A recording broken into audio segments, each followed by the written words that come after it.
పార్వతీపురం మన్యం జిల్లాలో ఉపాధి పనులు జరిగే చోట అన్ని విధాలుగా మౌలిక వసతులు కల్పించి ఉపాధి కూలీలకు అన్ని విధాలుగా భరోసా కల్పించాలని కోరుతూ పార్వతీపురం మన్యం జిల్లా కొమరాడ మండలంలో ఉపాధి కూలీల పనులు చేసే చోట ఉపాధి పనులు శుక్రవారం పరిశీలించిన సిపిఎం పార్టీ జిల్లా కమిటీ సభ్యులు కొల్లి సాంబమూర్తి. ఈ సందర్భంగా ఆయన మాట్లాడుతూ గత వైఎస్ఆర్సీపీ ప్రభుత్వంలో 2 పూట్ల ఉపాధి పని కల్పించడంలో కూలీలు చాలా ఇబ్బంది పడే పరిస్థితులు ఉందని, ఇలాంటి సందర్భంలో ఈరోజు కూటమి ప్రభుత్వం వచ్చిన నేపథ్యంలో పార్వతీపురం మన్యం జిల్లాలో ఉపాధి కూలీలకు జిల్లాలో అన్ని మండలాల్లో కొత్త పనులు ఇవ్వాలని, వలసలను నివారించాలని అన్నారు.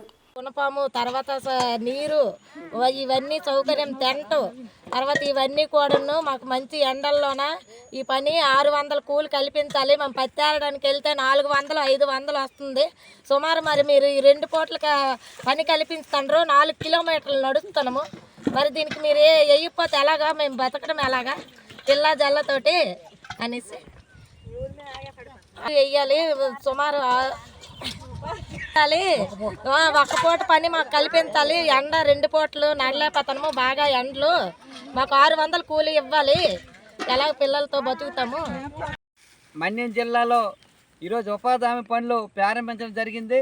దీనికి సంబంధించి ఉపాధి హామీ పనులు జరిగే చోట ఈరోజు పరిశీలించామండి. ఉపాధి హామీ పనులు కూలీలు వచ్చి చేసుకున్నప్పుడు కూడా మౌలిక వసతులు లేవు, టెంటలు లేవు, అలాగే మంచినీరు లేదు, అలాగే మెడికల్ కిట్ కూడా లేదు. పారలు గుణపాలు కూడా సొంతమే ఇంటికాడ నుండి తెచ్చుకునే పరిస్థితి ఉంది. గతంలో పారలు ఇచ్చారు, గుణపాలు ఇచ్చారు, మెడికల్ కిట్ ఇచ్చారు, టెంట్ ఇచ్చారు, మంచినీరు సౌకర్యం కూడా కల్పించారు. అవేవి కూడా లేని పరిస్థితి ఉంది. అలాగే గతంలో 1 పూట ఉండేది, ఇప్పుడు 2 పూటల పని. ఉదయం వస్తుండ్రు, మళ్ళీ సాయంత్రం 2 పూటల పని చేస్తుండ్రు. ఇలాంటి సందర్భంలో ఉపాధి హామీ కూలీలకి గిట్టుబాటు కూలీ కూడా ఇవ్వని పరిస్థితి ఉంది. కాబట్టి వెంటనే సంవత్సరానికి 200 రోజులు పని కల్పించాలి, రోజుకు 600 రూపాయలు కూలి ఇవ్వాలి. అలాగే పార, గుణపాము, తట్ట, మంచినీరు సౌకర్యం అన్ని విధాలు కల్పించాలని చెప్పి ఈరోజు మేము డిమాండ్ చేస్తున్నాం. జిల్లా వ్యాప్తంగా ఇదే పరిస్థితి ఉంది. కాబట్టి ఉపాధి కూలీలకు అన్ని విధాలుగా ఆదుకోవాలి. 1 పూటే పని కల్పించాలి. మండి ఎండలో నీరు లేక ఈ నడుచుకొని సుమారు 2-3 కిలోమీటర్లు నడుచుకొని వస్తే ఉపాధి కూలీలకు ఏమేమి జరిగితే ఎవరు బాధ్యత వహిస్తారని చెప్పి తెలియజేస్తున్నాం. కాబట్టి జిల్లా వ్యాప్తంగా ఉపాధి హామీ కూలీలకు అన్ని విధాలుగా ఆదుకోవాలి.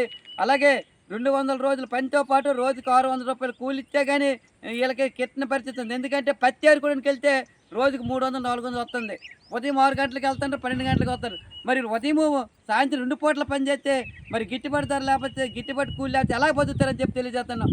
ఈ విషయం పైన ఇప్పటికైనా అధికారులు తెలియజేసుకుని అన్ని విధాలుగా పనిచేసే చోట మౌలిక వసతులు కల్పించి ఉపాధి కూలీలు ఆదుకోవాలని చెప్పి డిమాండ్ చేస్తున్నాం. లేనియర్ల పార్వతీపురం మన్యం జిల్లా కలెక్టర్ కార్యాలయం వద్ద ఈ జిల్లాలో ఉన్న ఉపాధి హామీ కూలీలందరితో కలిసి పెద్ద ఎత్తున ఆందోళన చేస్తామని చెప్పి ఈ సందర్భంగా రాష్ట్ర